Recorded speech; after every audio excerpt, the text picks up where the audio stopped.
Bonjour et bienvenue pour un nouveau webinaire par Catenda à propos de BeamSync. Je m'appelle Julien Benoît et je suis responsable de l'équipe Customer Success chez Catenda.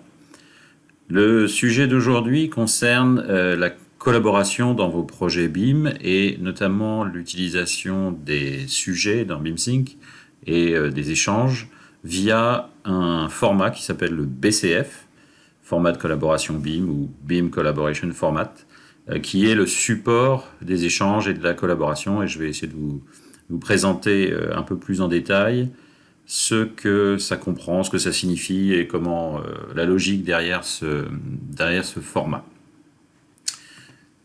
Alors, je vais juste vous remettre dans le contexte, pour ceux qui ne connaîtraient pas BeamSync, de quelle est cette plateforme, ce que l'on fait dans BeamSync et vous expliquer pourquoi le sujet est le BCF aujourd'hui. BeamSync est une plateforme de collaboration en ligne qui vous permet d'échanger autour de vos projets et de collaborer, de partager des modèles, de partager des documents, tout ça dans votre navigateur Internet. Nous avons trois principaux domaines dans BeamSync. Le premier étant les modèles qui vous permettent qui supportent donc le format IFC et donc qui vous permettent de publier votre design, quel que soit votre domaine d'activité, au format IFC dans la plateforme pour que tout le monde puisse y accéder. Vous sélectionnez les modèles, vous cliquez sur le petit bouton 3D et les modèles se chargent sur votre machine et se retrouvent disponibles dans votre navigateur. Et ensuite, vous pouvez consulter les objets, consulter leurs propriétés et bien sûr faire des commentaires, poser des questions, échanger. Et c'est le propos d'aujourd'hui. Ça, c'est la première grande fonctionnalité de BeamSync, la partie Viewer dans votre navigateur, disponible pour tous, quelle que soit la puissance de votre machine. Vous pouvez explorer vos modèles en ligne. Deuxième grande partie, la partie bibliothèque, et notamment bibliothèque de documents. On a deux types de bibliothèques dans BeamSync. La partie documents, qui peut contenir les documents hébergés dans BeamSync, des liens avec des bibliothèques externes type Dropbox et type surtout SharePoint et d'autres éventuellement. Et puis les bibliothèques génériques qui organisent des listes d'objets en fonction des propriétés qu'ils contiennent. Mais ce ne sera pas le sujet d'aujourd'hui. Et donc pour la partie documents, vous organisez vos dossiers, vous publiez des fichiers au format PDF, au format Word, Excel, au format Office, on va dire, et on peut également visionner désormais les formats DWG et DGN MicroStation.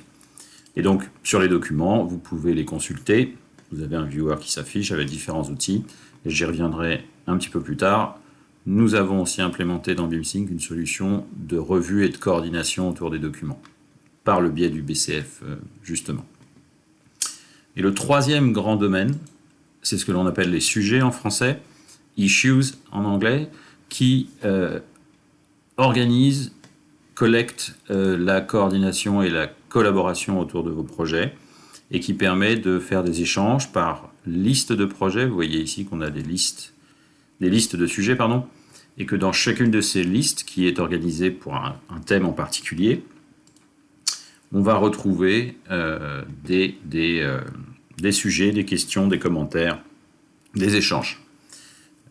Et donc c'est le sujet d'aujourd'hui, c'est comment fonctionnent ces sujets, comment fonctionnent ces commentaires, quel est le principe de base ou le support de ces commentaires. Il y a une technologie associée, il y a un format, comme les formats d'échange de vos documents principalement sera le PDF. Aujourd'hui, on a un format qui s'appelle BIM Collaboration Format, BCF, et qui a été créé dans un certain but pour aider justement à la collaboration et qui est développé et soutenu par Building Smart International. Donc si je vous redonne juste un peu d'explication théorique, on va dire, sur le BCF, puis on regardera en détail comment on utilise après. BCF veut dire BIM Collaboration Format, et pourquoi ça? Parce qu'en fait, ça regroupe, dans ces trois mots, c'est pas choisi au hasard, ça regroupe trois informations très importantes. BIM, pourquoi? Parce que c'est en lien avec vos modèles. Ce que l'on stocke grâce au format BCF, ce sont plusieurs choses.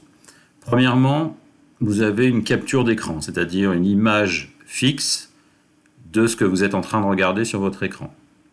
Ensuite, il va y avoir le stockage éventuel, si vous le décidez, d'un ou plusieurs objets. C'est-à-dire que plusieurs éléments de votre modèle ou de vos modèles vont être associés au sujet en cours. Et vous pouvez sélectionner 150 éléments, par exemple, qui vont être associés à un sujet BCF. Et troisièmement, ce que les gens parfois oublient, c'est qu'on stocke également un point de vue. On enregistre dans un BCF une position de caméra, qui est en fait la position de l'œil de l'utilisateur. Qu'est-ce que vous êtes en train de regarder? On enregistre l'angle, la position, le champ de vue, le champ de vision, etc. pour pouvoir ultérieurement régénérer ce point de vue. Et donc ce point de vue va être stocké dans le format BCF avec une manière bien particulière pour que toute autre solution du marché utilisant ce même sujet BCF puisse recréer le point de vue et vous redonner le contexte dans lequel le commentaire, la question, l'échange a été enregistré. Voilà ce qui concerne la partie BIM. Donc en fait c'est beaucoup plus qu'une simple capture d'écran. C'est la capture d'écran, c'est vraiment le minimum, mais également la caméra, la position du point de vue et les objets associés à la question ou au commentaire. Ensuite, le C de BCF pour collaboration. Alors là, même chose, on enregistre plein de choses dans ce format. Donc on va enregistrer ici, vous voyez un aperçu d'un sujet mis dans BIMsync. On va enregistrer des informations essentielles pour identifier le sujet au cours du temps, pour s'assurer qu'il enregistre bien les échanges et qu'il les horodate, c'est-à-dire que chacun des échanges soit daté avec une date et une heure pour qu'il n'y ait pas de dialogue ultérieur en disant c'était en retard, c'était en avance, etc. Donc on enregistre un titre, c'est-à-dire que ce sujet a un nom, et ensuite il y a ce qui s'appelle un statut et un type, ce qui vous permet ensuite de classer, d'ordonnancer, d'organiser votre collaboration. Dans BIMsync, vous avez d'autres outils qui vous permettent d'organiser les sujets, je vais y revenir un peu plus tard. Vous pouvez décrire, donc ajouter une description, et nous enregistrons dans un BCF le créateur. Quelle est la personne qui a créé ce sujet, qui l'a requis? Ça, c'est identifié par son adresse mail. Dans la plupart des systèmes, c'est un email qui permet d'identifier la personne ayant généré le sujet. Et ensuite, comme vous le voyez sur l'écran, vous le verrez plus en détail après, le BCF stocke les différents commentaires, questions, réponses, échanges, pourquoi pas différents points de vue qui sont faits au cours du temps. Et le principe du BCF, c'est que ça collecte les réponses et les questions. Donc je vais émettre un BCF via les sujets dans BIMsync.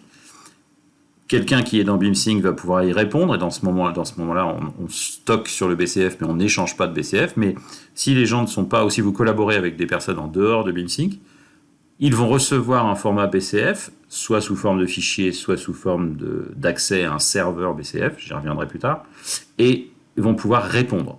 Et le format est prévu pour enregistrer tout ça, stocker tout ça, et faire en sorte que ça reste gravé un peu dans le marbre, sans pouvoir modifier ça par la suite.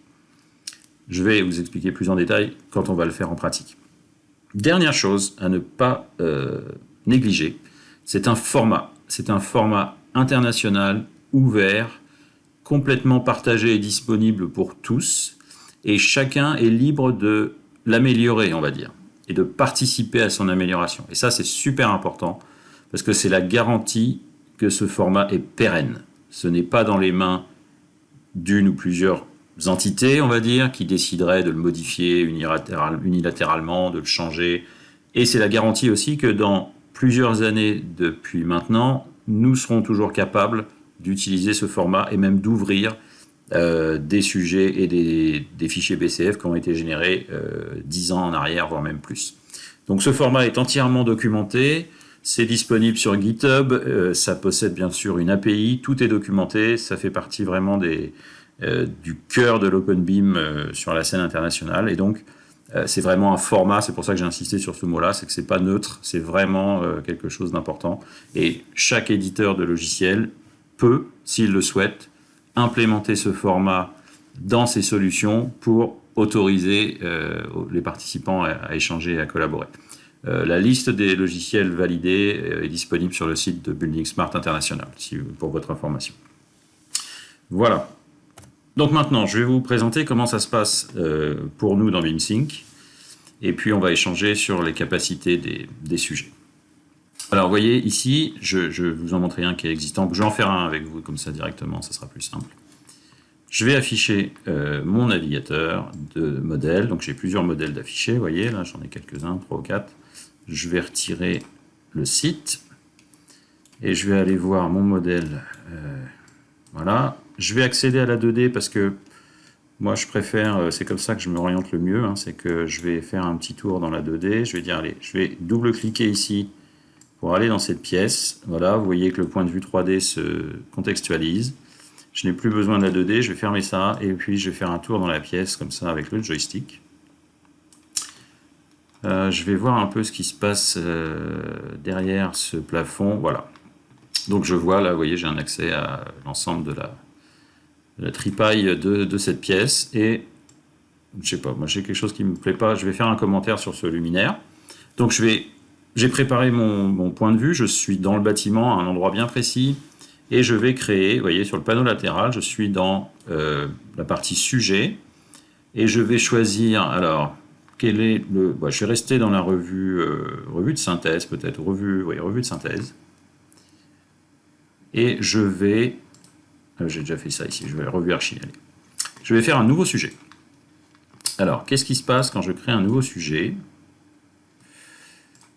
Vous voyez, ce panneau se contextualise et j'ai différents champs à ma disposition qu'il faut que je remplisse. Donc, ici, je vais donner un titre. Alors, le titre doit être le plus pertinent possible, on va dire. Moi, je vais préciser un truc simple. Je vais dire modifier le type de luminaire. Je trouve que c'est un peu trop grand, là. Ça me paraît un peu énorme. Donc, je vais demander à ce qu'on modifie le type de luminaire dans cette pièce. Donc, j'en sélectionne un pour exemple. Le statut est donc, c'est un sujet que je viens d'ouvrir, donc il est ouvert.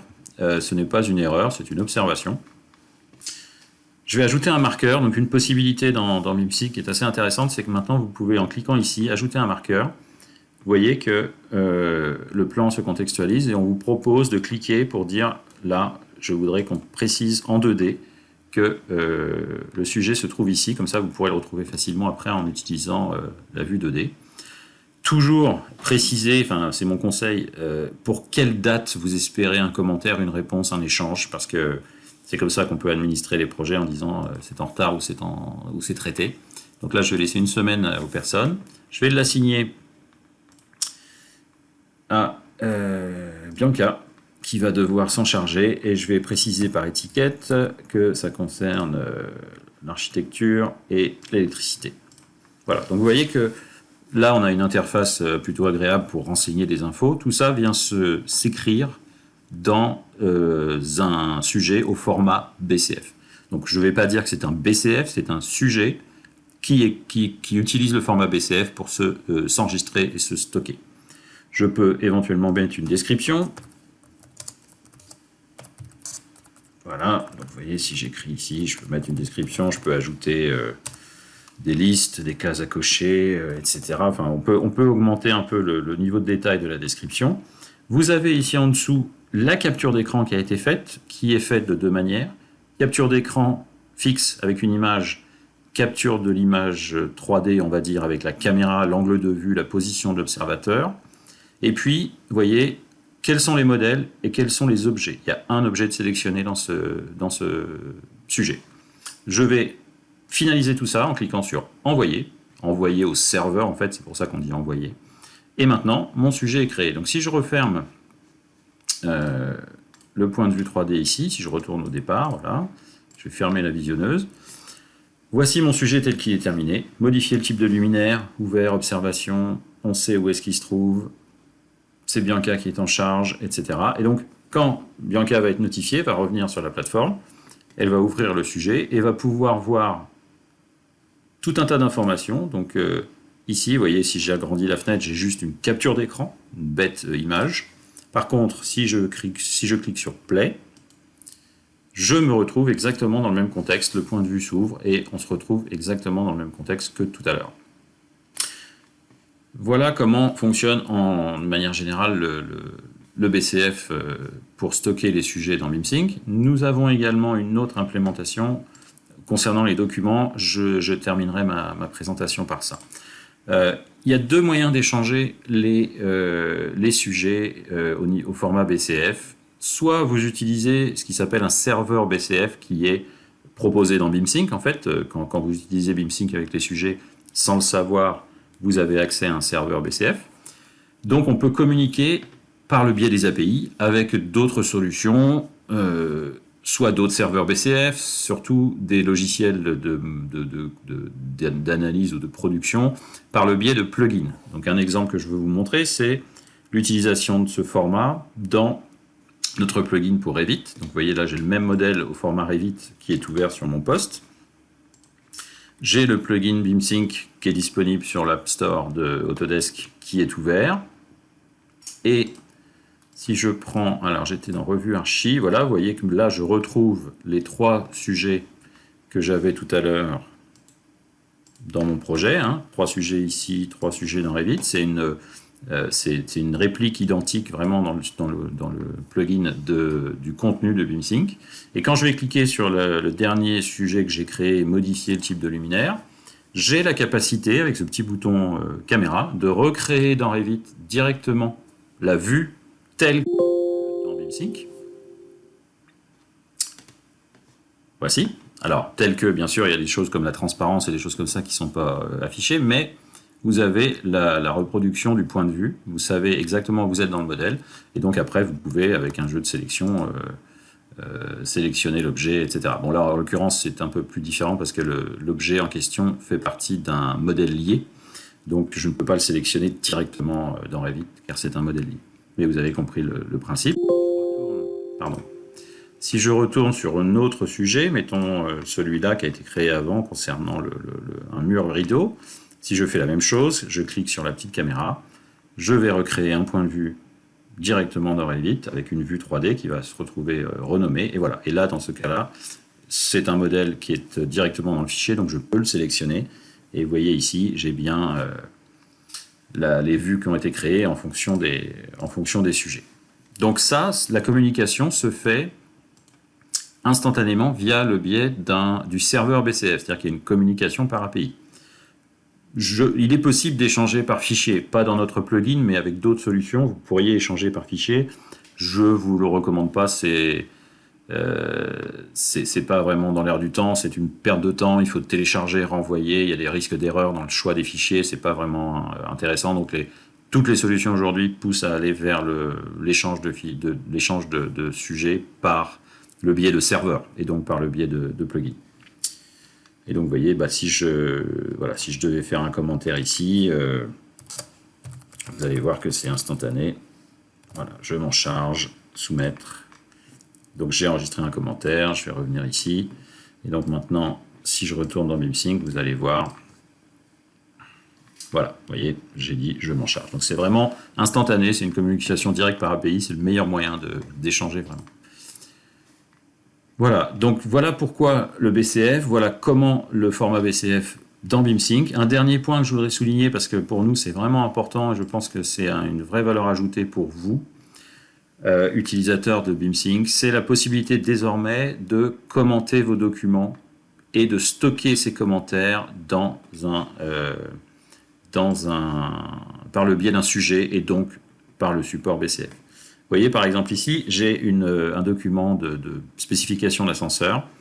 Et vous voyez ici que j'ai un sujet connexe. Donc, quand je clique ici, je vais me retrouver dans un sujet BeamSync, stocké dans un format BCF, qui contient des annotations sur ce document. Et le document est lié lui-même au sujet. Ça fait partie des propriétés du BCF, de stocker des documents en lien.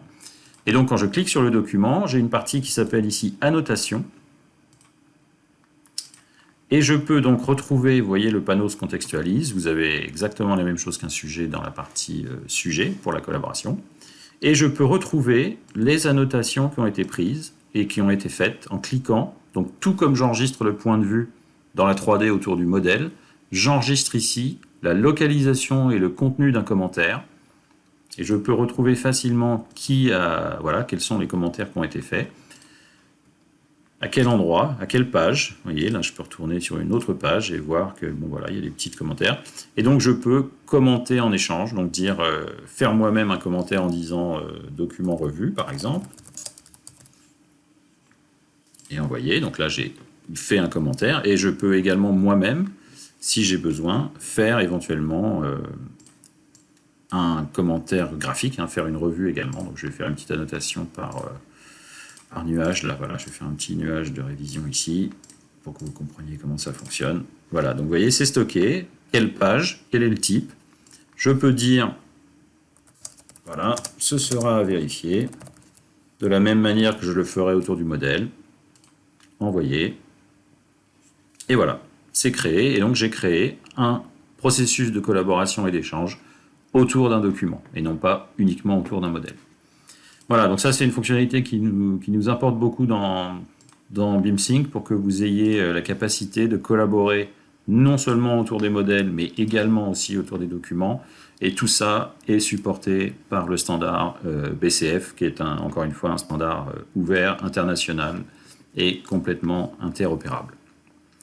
Nous arrivons à la fin de cette explication, présentation du format BCF et des sujets dans BeamSync et de la collaboration. Je vous remercie d'y avoir assisté. Je vais vous souhaiter à tous une très bonne journée. Et n'hésitez pas, si vous êtes utilisateur de BeamSync ou si vous souhaitez le devenir, à nous contacter. Bianca ou moi-même, on sera à même de répondre à vos questions. Merci beaucoup et bonne fin de journée.